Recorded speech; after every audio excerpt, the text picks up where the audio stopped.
பசங்கள படிக்க வைக்கிற நேரம் வந்தாலே உங்க வீடு ஒரு போர்க்களம் மாதிரி ஆகிடுதா? தினமும் ஒரே சண்டை, சத்தம், டென்ஷன்னு போயிட்டு இருக்கா?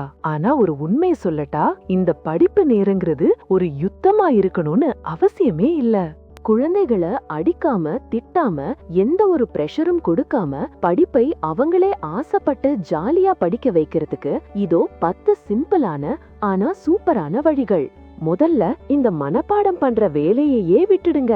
ஏன் எப்படின்னு அவங்கள கேள்வி கேட்க வைங்க. ஒரு விஷயம் எதுக்கு நடக்குதுன்னு அதோட காரணத்தை அவங்க புரிஞ்சுக்கிட்டா போதும். அதுக்கப்புறம் அவங்க கஷ்டப்பட்டு ஞாபகம் வச்சுக்க வேண்டிய அவசியமே இருக்காது. பிள்ளைங்க ஆசைப்பட்டு விரும்பி படிக்கணுமா? அப்போ அவங்களுக்குன்னு பிடிச்ச மாதிரி ஒரு இடத்த அழகா ரெடி பண்ணி கொடுங்க.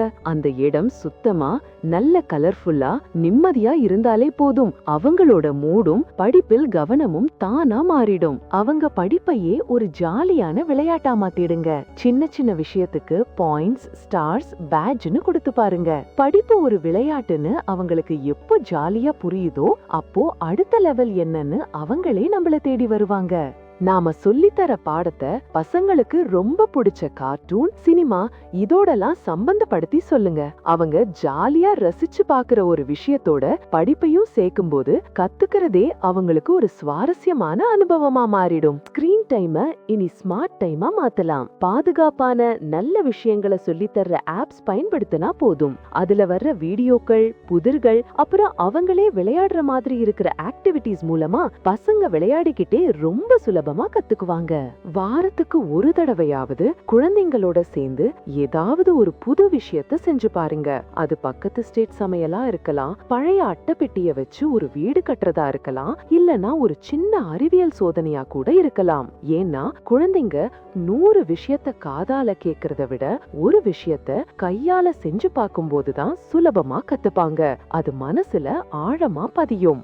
தினமும் செய்யற வேலைகளுக்கு ஒரு பிளான் வச்சுக்கிறது ரொம்ப நல்லது. அப்போதான் எதையும் விடாம கரெக்டா செய்ய முடியும். ஆனா அதுக்காக கல் மேல எழுதின சட்டம் எல்லாம் கிடையாது. தேவைக்கு ஏத்த மாதிரி சின்ன சின்னதா மாத்திக்கிட்டீங்கன்னா தேவையில்லாத டென்ஷன் இல்லாம நிம்மதியா இருக்கலாம்.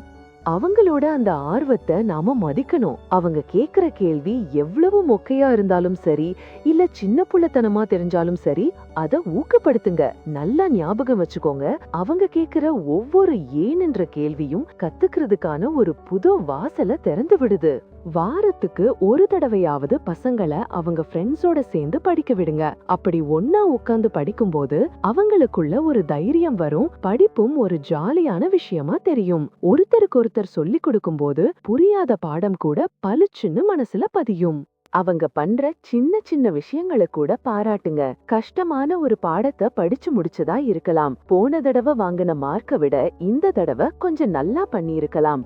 ஏன் சும்மா மனசார முயற்சி பண்ணி இருந்தா கூட போதும். நாம கொடுக்கிற அந்த சின்ன ஊக்கம் அவங்களுக்கு மிக பெரிய தன்னம்பிக்கையை கொடுக்கும். நல்லா ஞாபகம் வச்சுக்கோங்க, நம்ம நோக்கம் ஒரு குழந்தைக்கு எப்பவும் பிரஷர் கொடுத்து மன அழுத்தத்தோட ஒரு டாப்பரா ஆக்குறது கிடையாது. நம்மளோட உண்மையான லட்சியம் ஏன், எப்படின்னு ஆர்வமா கேள்வி கேக்குற, எதையும் தைரியமா எதிர்கொள்ற, புதுசா கத்துக்கிறதுல சந்தோஷப்படுற, இந்த உலகத்தை சுத்தி பார்க்க ஆசைப்படுற ஒரு குழந்தைய வளர்க்கிறது தான்.